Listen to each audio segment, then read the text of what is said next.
Welcome everyone to this special conversation. I'm Nick Golios, VP Content Solutions at Epignosis, and I'm thrilled to be joined today by two incredible leaders from our organization. Brad Parker, VP of Sales, and Helena Salsis, our VP of Customer Success. Hi, Nick. Welcome. Hey, Nick. So, I want to introduce everybody to a new conversation series we're launching called The Exchange, a fresh new series where conversations spark ideas and insights to drive impact.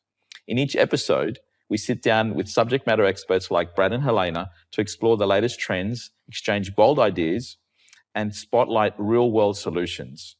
Now, kicking off the series, we have an exciting deep dive into a topic that I love, and I'm critically bigger than ever than before, I think, with what's going on in today's world.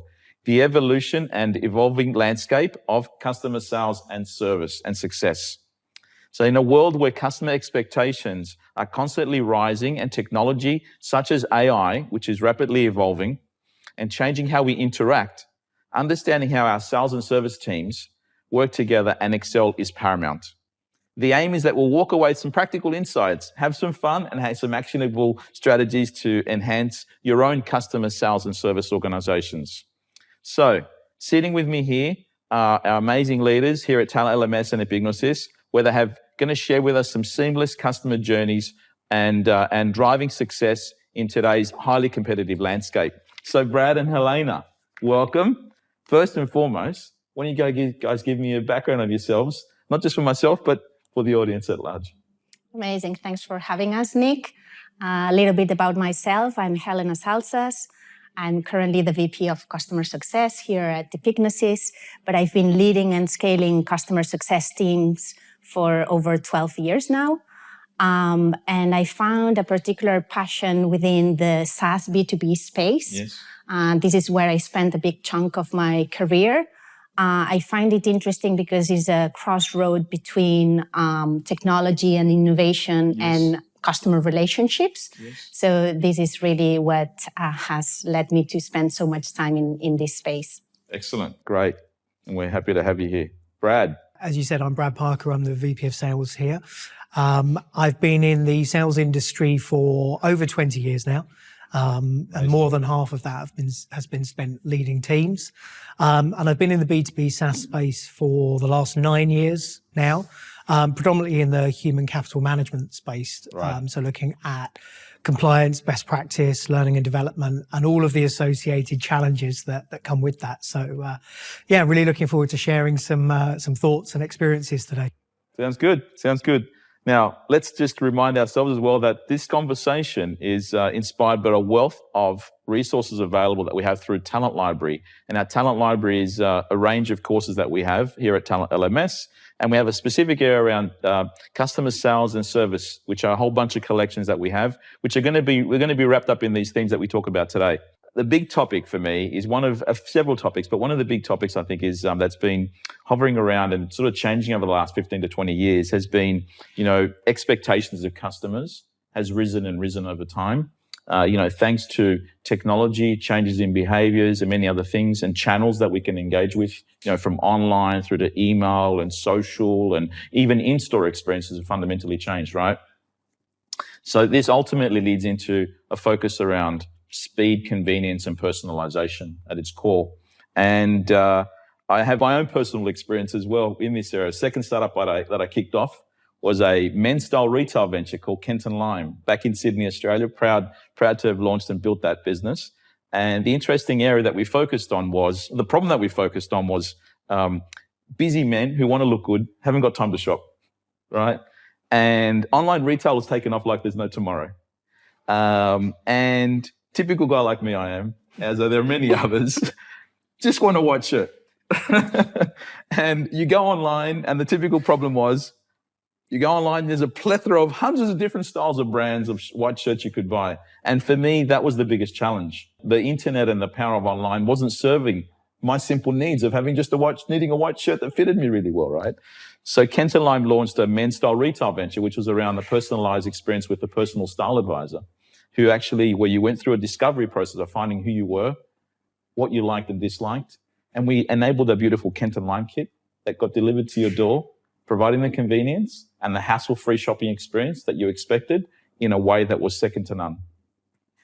That business eventually shut down, invested many millions of dollars into that venture.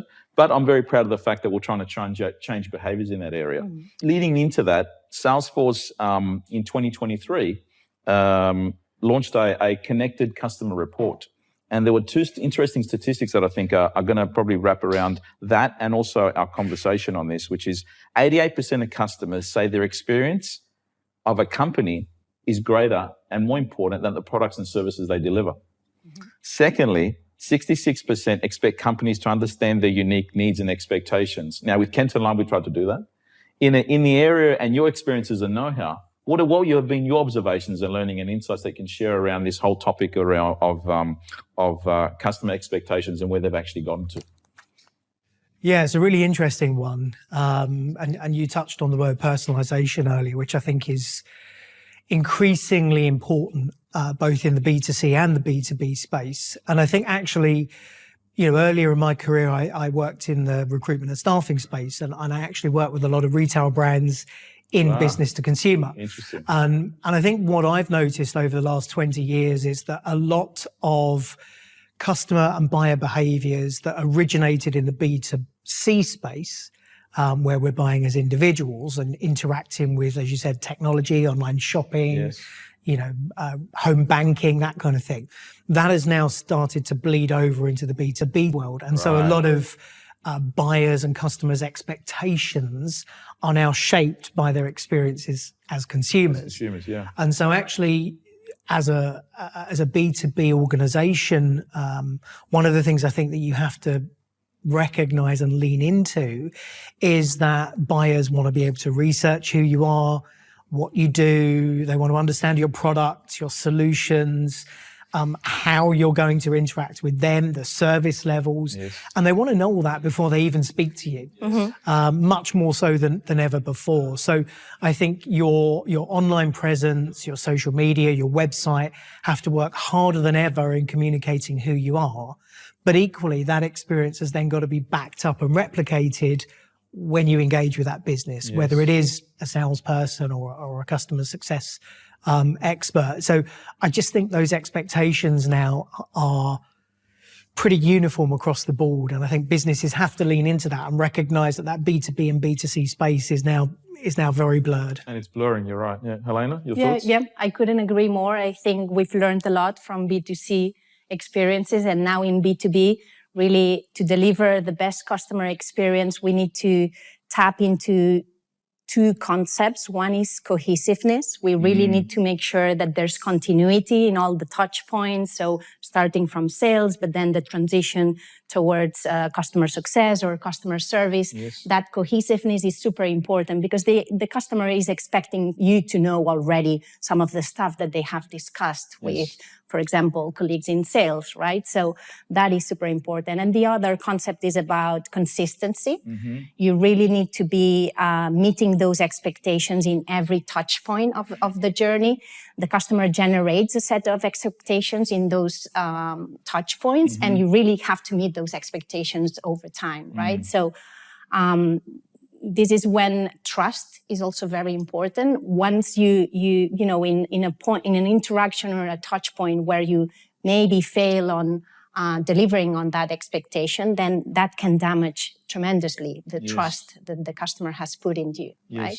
What is it that they say? They say that, you know, it's those bad experiences that actually people remember more than the good ones, right? And so how do you mitigate those is critically important, right? And I think technology, you touched on Salesforce earlier, you know, technology, CRM systems, call recording, sales intelligence. There's a lot of technology out there that is making that seamless experience a lot easier to deliver. You know, 20, 30 years ago, sales and success would have had to physically have a conversation to share that insight, and you'd be relying on the salesperson to communicate all the key information to the success manager. Now we can use technology. We've got the ability to gain insights into our customers through a variety of different tools. And it is a lot easier now, I think, for businesses to offer that seamless experience in a multi-channel world by using technology to help. And that also does bring challenges to the way organizations have to build up their teams, which we'll talk about later, I think. But Helena, you've actually covered and sort of tipped the iceberg on a particular topic that is another critically important area for us, which is sort of customer trust and loyalty, right? You know, as they say, it's 10 times easier to sell to an existing customer than it is to buy a new one or invest in getting a new one, right? And I think that's so much not understood enough. It's this magical qualitative touch point that you can't really grasp onto quite easily. But I think if organizations implement the right value systems and cultural aspects around focusing on those, it becomes really powerful, right? It's maybe my experiences in sort of transforming software companies as well, right? So with that in mind, there's another interesting stat as well that I've been able to research, which is great. And Edelman is probably one of the leading PR brand operators and sort of benchmark organizations in the world. They've got the Edelman Trust Barometer annually they publish. And they say this, which is critically important. 81% of consumers say trusting a brand is a deal breaker or deciding factor in a purchase. And as we know, the purchasing intent pathway has changed dramatically, right? And I wanted to bring up a second personal experience that I had in my own journey, where I was a commercial director and proud operator in the leading solar comparison website in Australia called Solar Quotes. And we had focused heavily, and the founder was an electrical engineer called Finn Peacock, who had a passion for solar, and with the power of his interest and voice, articulated what we called FinSpeak on the website and everything, any form of communication that we had. And it got to the point where we basically became the number one player in the marketplace, helping better informed decision makers. And we basically were proud of the fact that we took families through a process, or the decision maker in a process at home, on finding the best 3 installation partners in their particular suburb. And with that come a range of natural organic growth opportunities that came for us and delivering value. For me, the point trust was in building a connection with that person, Finn, the business and the brand, and the reputation that came with that. How do you see trust and loyalty in what we do or what other organizations do based on your experience? Can you share with us some strategies and examples? Yeah, so I think trust is built over time, right? So Rome wasn't built in a day. No. Trust is not built in a day either, right? So it starts with a promise that it gets shaped through the sales cycle, right? And the first thing a service team needs to do is really to deliver on that promise, right? In order to deliver, for me, it's very important to take into account speed. I'm a huge fan of speed, right? Okay, you need to deliver value early on. This is how you build the first stepping stone to trust, right? You're able to proactively do that on your end, right? You have knowledge that you've gathered from all these technology that have given you superpowers to understand the customer needs. Yes. Now you have to deliver soon, quickly, to the point, right? And you have to instill in teams that kind of proactive mindset and problem-solving mindset. Because, of course, things go wrong at some point, I was about right? to say that. It's not all rosy, right? Exactly. So it's about the ability that you have to react to those situations that really helps build the trust in the customer. In many of the escalation meetings that we have in AM teams, for example, we hear stories, AMs bringing forward, account managers, right? Bringing forward stories of a particular issue or challenge that we're having with customers. And I always remind them about the service recovery paradox. Okay. This is something that describes the opportunity that we have to turn things around. So yes, of course, things might go wrong with a relationship with a customer. We might under-deliver on something. But then how do you react to that, right? If you do that in a timely manner, communicating openly what's happening with the customer, then you certainly build again the trust to the customer, right? And actually, one of the most interesting things is that customers that go through that process with you become your best advocates later on, 100%. Right? Because they've seen you, let's say, in the worst situation, right? But then they've been able to see how do you react? How were you able to turn things around? And that is really powerful in building trust. 100%. Yeah, I would completely agree. I mean, again, reflect back as a consumer, if you're working with a business and something goes wrong, maybe a delivery doesn't arrive or it's the wrong item, it's the experience you get after that that really makes the difference. we all recognize things go wrong, but it's how a business puts that right. And I think in the sales world, you know, slightly earlier in that kind of customer journey, for us, trust also aligns very much to credibility. And I think for a salesperson and an organization trying to sell its products or solutions, to build trust with customers very early in that process, it's about appearing to be credible. It's about understanding your customer. It's about understanding their world, their market, their challenges. But more importantly, it's about making them believe, you know, in a genuine way, that what you want to deliver is a solution to their problems, not a sale. Yes, exactly. You know, there's the kind of famous phrase, which is that customers don't buy products, they buy solutions to problems. Yes. And I wholeheartedly believe in that. And I think as a sales organization, if you engage with customers and show curiosity and show that you're credible and show that you understand their world, when you do position a solution or a product or a service, then you're much more likely to have the trust and buy-in of that customer. And that if you recommend a solution, that they're more likely to believe you.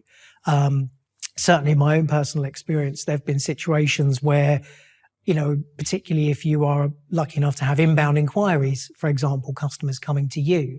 I've had customers in the past who said, "Oh, I've used your solution in a previous role. I've now joined a new company. I'd like to buy it again." Interesting. Which is fantastic, Yes. right? Lovely problem to have. But actually there are some situations where when you dig into that customer's new world, their new reality, your solution is not a great fit. And it would be really easy to say, great, fantastic, Take the you know, sale. let's sign on the dotted line. But actually telling somebody that you don't have a solution to their problem, or you can solve part of it, but not all of it, and actually they may be better somewhere else. I think that's really powerful as well, because in the long run, they will come back again. Yes. They'll tell their friends, hey, these guys are credible, they're believable, Exactly. you know, they're genuine, they're ethical, which I think is another, you know, really undervalued quality today. 100%. So I think trust and credibility and ethics and believing in delivering the right solution for your customer, not just for you as a business, Yes. I think they're all tied in together. 100% agree. That's so important. Which sort of leads into a very interesting next topic, which is the hotbed topic right now, or the hottest topic right now, is the area of AI, right? Well, it took you, 20 minutes to say AI, Nick? So it's crazy, right? But I mean, my own personal experience, guys, has been, you know, just showing my age, and I've been around for a little while. My first aha experience with tech was when I actually used the Netscape Mosaic browser on my Mac PowerBook Pro in 1995. I remember it was a beautiful device. I opened Netscape browser and I got access to the internet, which was a first time experience. I had this amazing aha moment. And probably about close to 2 years ago now, I would say, was when I had the very, very similar experience with ChatGPT, and now with Google Gemini and all the other great sort of tools that are coming through. And we're so early on that journey right now, right, as we know. So we're entering a new paradigm shift, which is opening up a whole new, I would say, wouldn't use the word, but can of worms, or as a phrase. We're dealing with a lot of new unknowns, right? And so the question that comes about for me is, in your roles as leaders in sales and service and success organizations, and in now versus the past and where we're going into the future, how do you see this generative AI capability forcing us to change? How do we have to react? How do we be proactive? What does it mean in terms of the interaction as humans in their roles as leaders? I'm going to probably shut up there now because I could spend the whole day talking about this, but what are your thoughts? Yeah, so I'm super excited about the intrusion of AI in our world. I strongly believe that now we talk about AI as a tool or how to use it, but it's going to be something much more embedded in how we do things. We're not going to notice it, in a couple of years, probably. It's just going to come so natural to us that it's just going to be there for us. In success, for example, AI is helping us a lot to connect the dots faster. As we were saying, building that customer experience is about having the knowledge of what are the problems that we're trying to solve for our customers and how our product can play a role in there.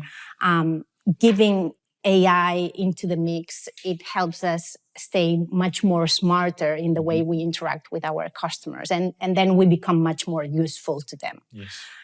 In support teams, for example, it's also crucial. The speed that we are able to respond to some of these inquiries is fantastic, right? Yes. And with language processing, we're able to do some sentiment analysis. We can spot on cases of risk, for example, and we're able to build these early warning systems to really flag issues earlier in the journey and be able to mitigate them.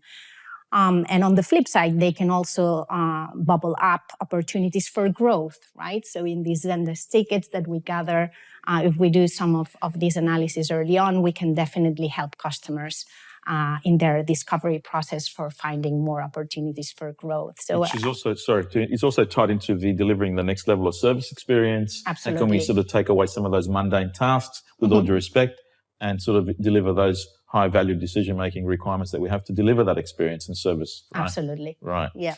I'd also say you're right. I mean, AI clearly is the buzzword of the day, and it's not going anywhere, but it's not new. No. You know, as humans, we've been interacting with AI for a lot longer than we think. I think when we talk about AI now, it is the chat GPTs, it is the large language models that are suddenly creating a very different experience. Yes. But as a sales leader, I think the opportunities there are fantastic. You talked about mundane tasks a moment ago. With respect, right? Yeah, and I think, as a salesperson who has spent many years myself, cold calling, making outbound calls, searching the internet for names and numbers and email addresses. I think where AI can add huge value is in automating some of those quite time-consuming, repetitive tasks. If you're a salesperson and can log in the morning and you've got an email from your AI companion that's saying, hey, Brad, here's 20 organizations that match your organization's ideal customer profile. And here's some insight about what's going on in their world at the moment. Oh, and here's some names of people that you might want to reach out to because they're showing interest and intent in the solutions that your business offers.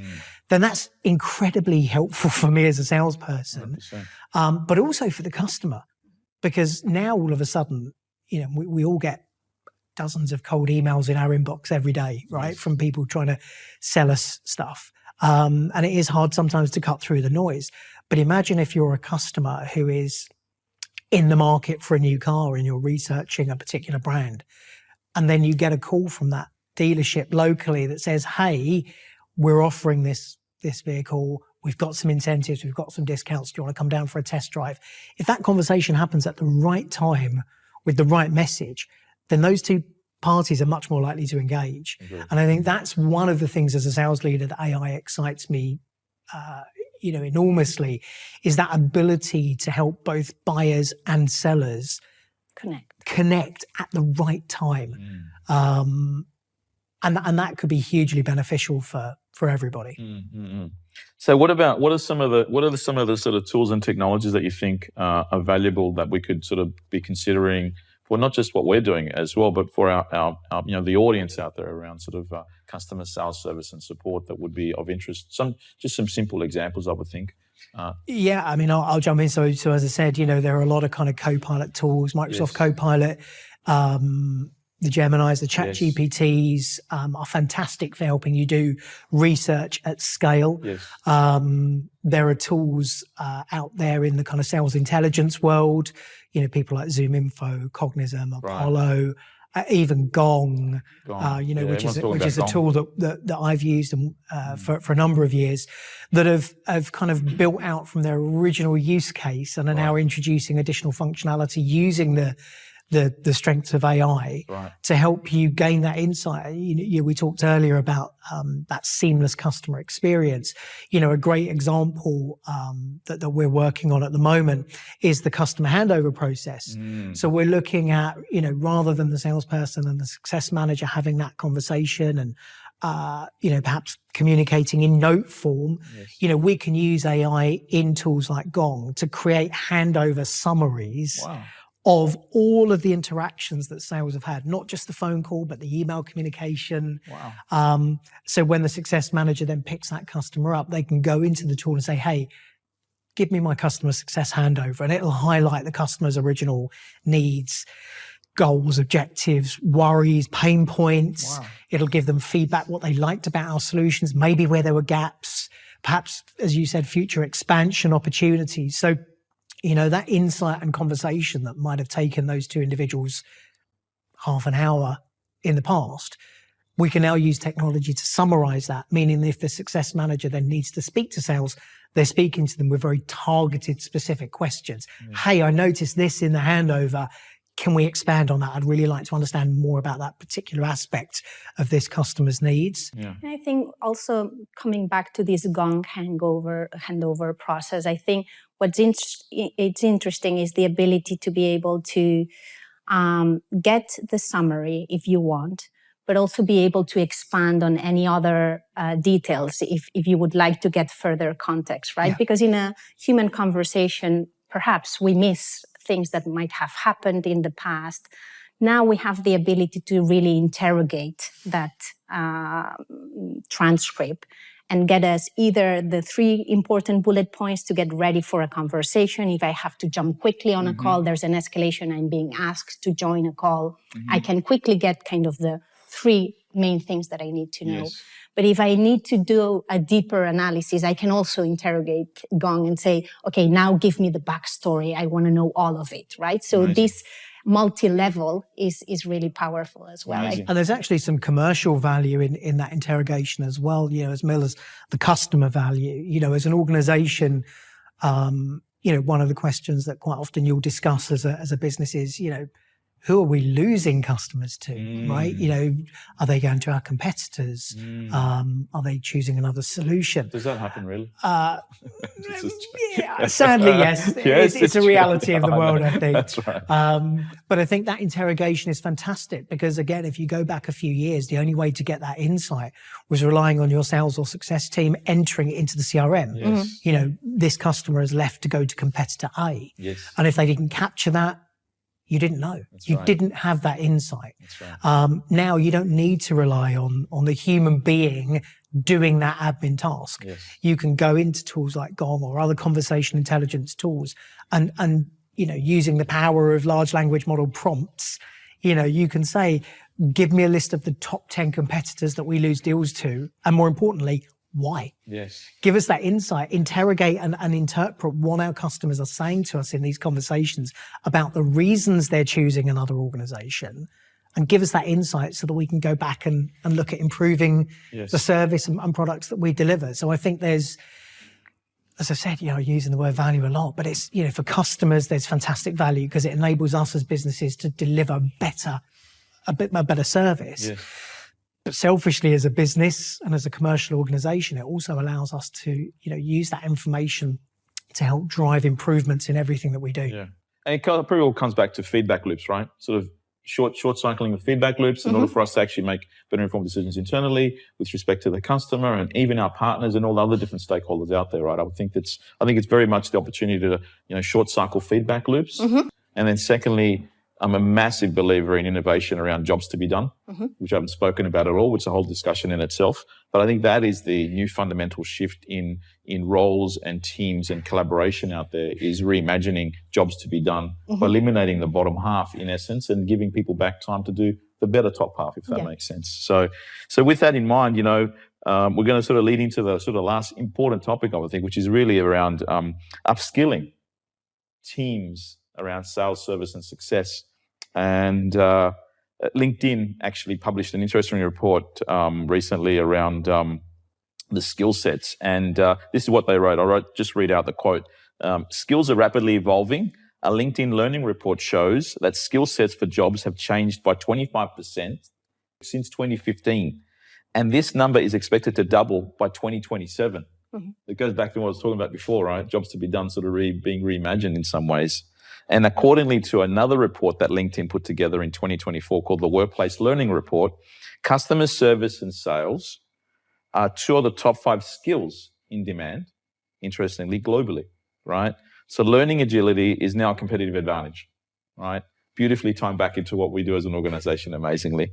But what are your thoughts around how do we look at areas around soft and hard technical skills for sales and service and support people in context to the world changing so rapidly, faster than we can possibly adapt or the market adapting? What can our organizations do, our customers, the people that are watching this conversation right now, do in terms of best practice thinking, or what your experiences are in best in class?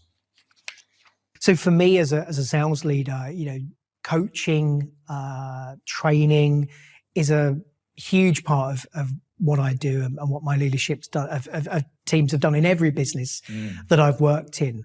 And a really interesting area for me at the moment is exploring the use of sort of just-in-time learning. Yes.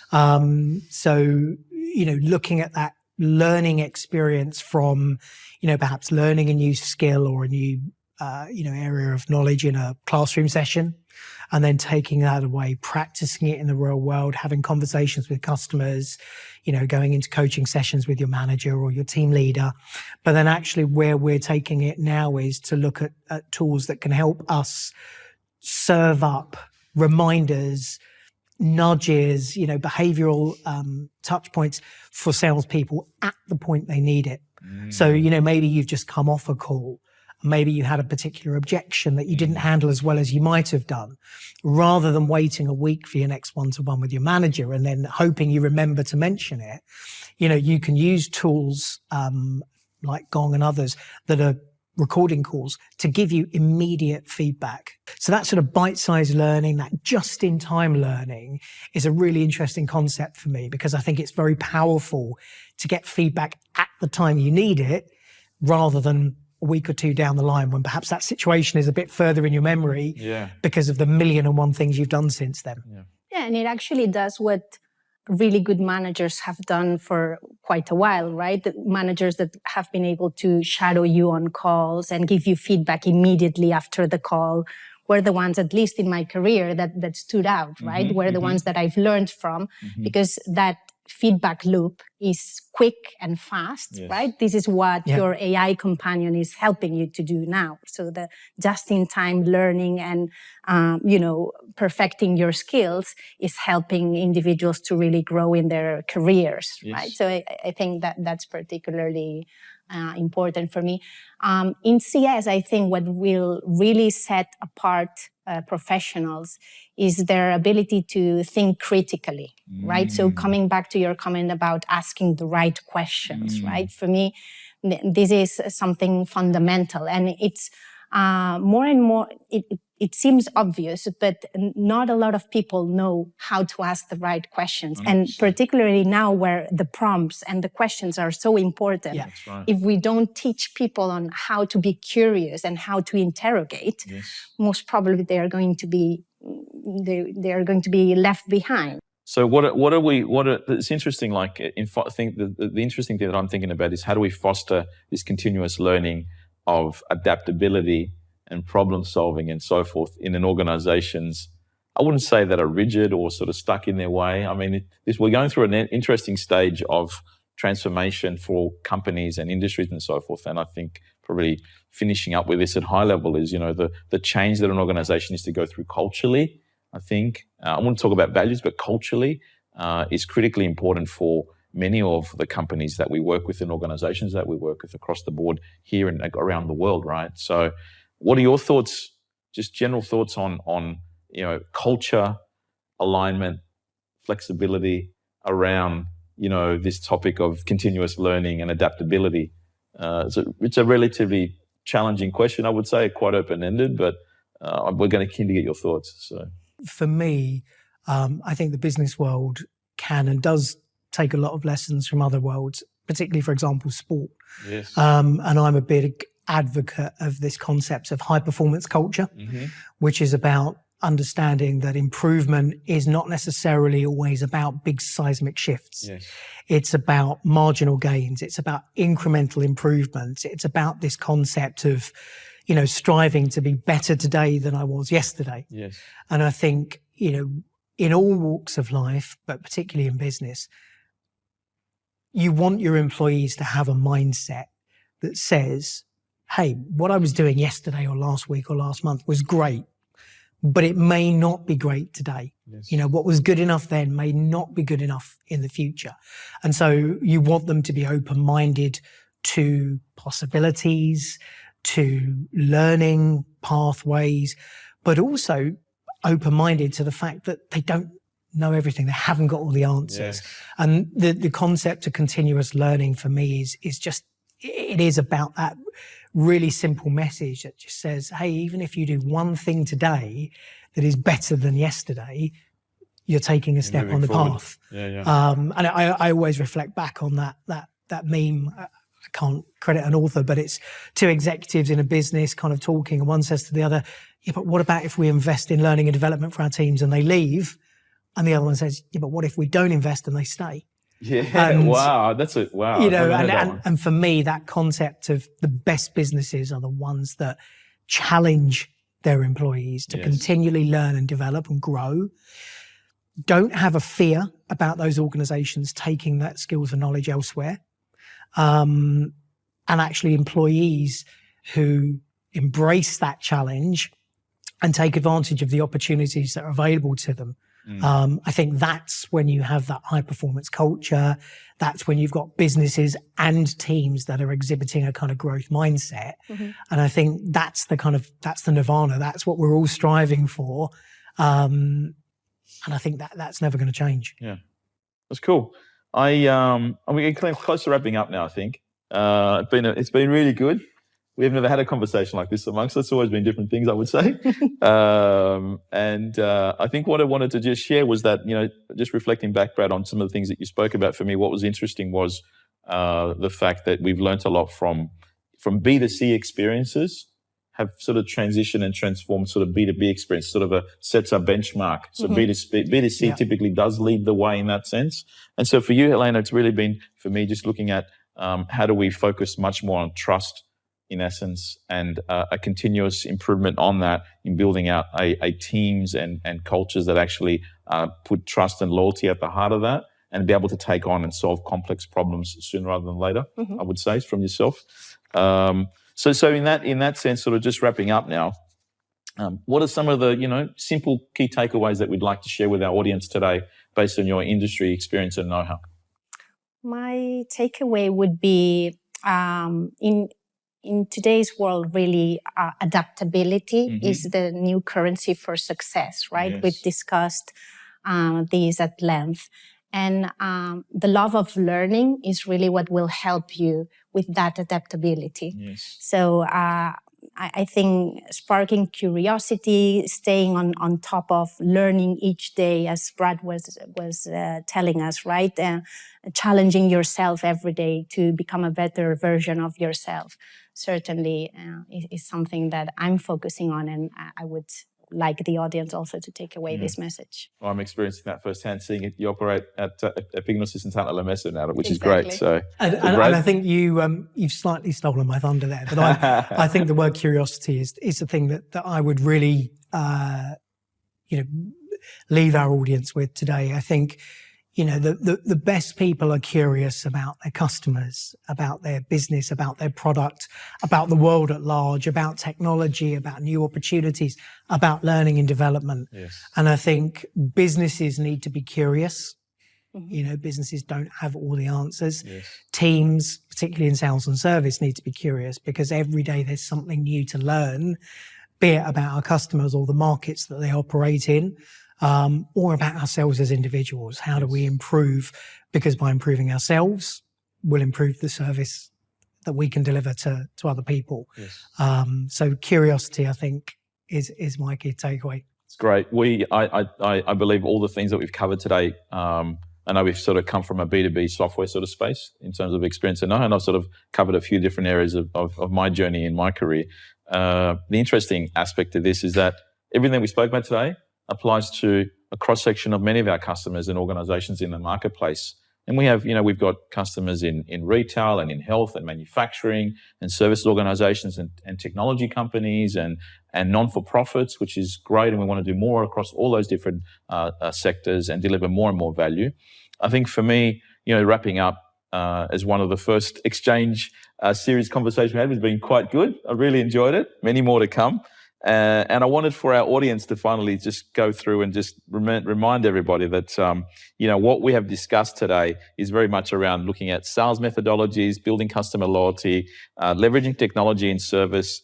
And a final little plug would be there's every opportunity for any one of yourselves to look at our Talent Library customer sales and service learning course collections that we have. Please look at and explore them further. We're doing a fantastic job enabling those into our customers and many organizations that are interested in learning content on a continuous basis. And ultimately, these collections bring a wealth of practical insights and skill building resources to help teams thrive in this adaptable, dynamic environment, right? So Brad and Helena, thank you for spending some time with me this morning here in TalentLMS HQ. And wish we have a great afternoon, and thank our audience for participating as well. Thank you so much, Nick. Thanks, Nick. It's been great. Thank you.